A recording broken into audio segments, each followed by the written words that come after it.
Time for...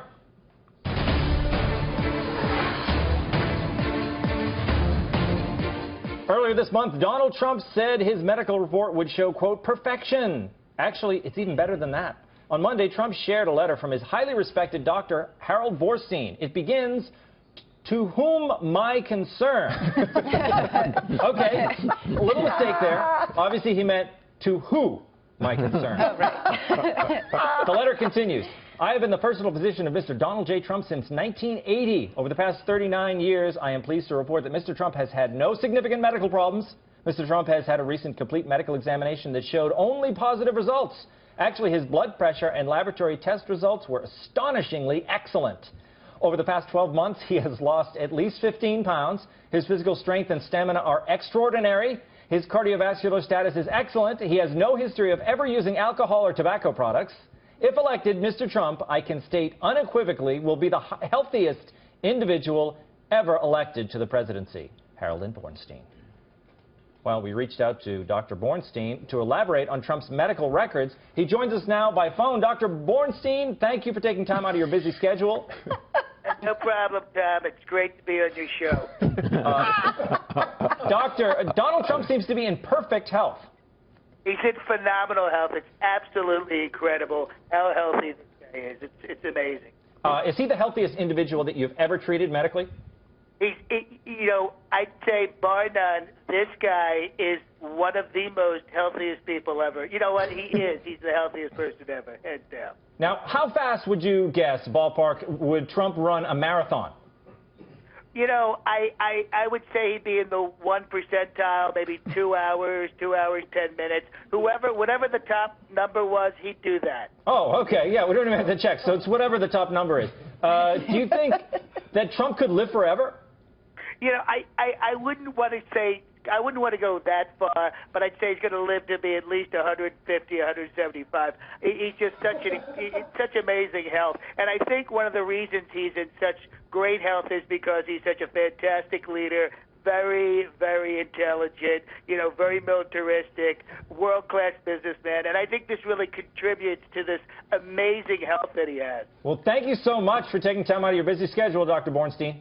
Absolutely. It's fantastic, Tom. He's going to be an incredible president, and like I said, he's going to be the healthiest president we've ever had. Thank you so much.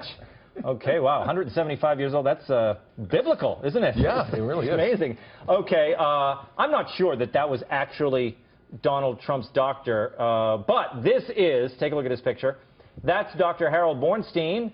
He wrote the letter. He's been Trump's doctor since 1980. Before that, it was his father, Jacob Bornstein. What do you think, Alan Dershowitz?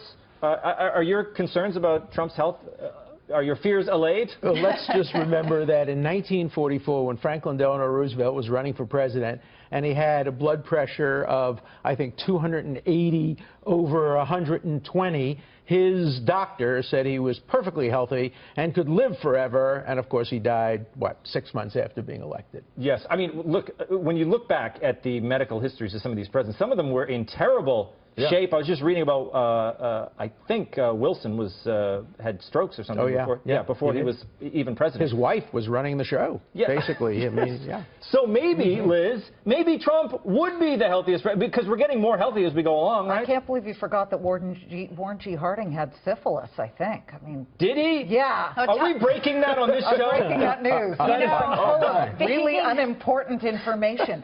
I would say Dr. Bornstein looks like Steven Spielberg's brother from Humboldt County, dude. Really? Yeah, I don't know if we could show that picture again, but he looks awesome as a doctor, although my dad was a surgeon, and I don't recall him ever describing anything as astonishingly excellent, except for like a kidney stone he pulled out of some alpaca and put it in the fridge. Look what I brought out of here. But that's just strange. And also he got the doctor's name wrong. He called them Jacob first. Trump said, "Here's the report from my doctor, Jacob Bornstein." Yeah, well, you remember the dad. Yeah. That's understandable, right? I remember my doc's dad all the time. Totally, yeah. 1980 wasn't that long ago, right, Jill? Yeah, you know, we get confused sometimes, but not that he has memory problems. Totally healthy. He has actually one of the best I like memories. that he tested positive for every test Right, he yeah, had. yeah, Because when I go to the doctor, You want it I hope I negative. don't test Right. positive for that. That And when is they the call, most confusing that's thing very doctors ever mysterious. tell you. Yeah. You want positive, but when you go to the doctor, you want negative. Right. It's like golf. I'll never Trump understand. can't Positive say for negative. everything. He can't. Trump has to say positive. He goes up. He doesn't no go matter down. what. Well, this is why you can only go to doctors that look like 70s porn stars. It's amazing. He looks like he goes through a lot of Vaseline, and I have no idea why. Sort of reminds me of They all do. Let's face it. All good doctors. He reminds me of Burt Reynolds' character from Striptease, if you remember that classic, Of course. classic feature, just constantly wet for no reason. So you were the one who saw Striptease. I love Striptease. I'm a huge Elizabeth Berkley fan. I went from Saved by the Bell to Striptease. She guided my hand through, you know, a whole series of controversial I things. love everything in the later Burt Yes. Reynolds canon. Okay.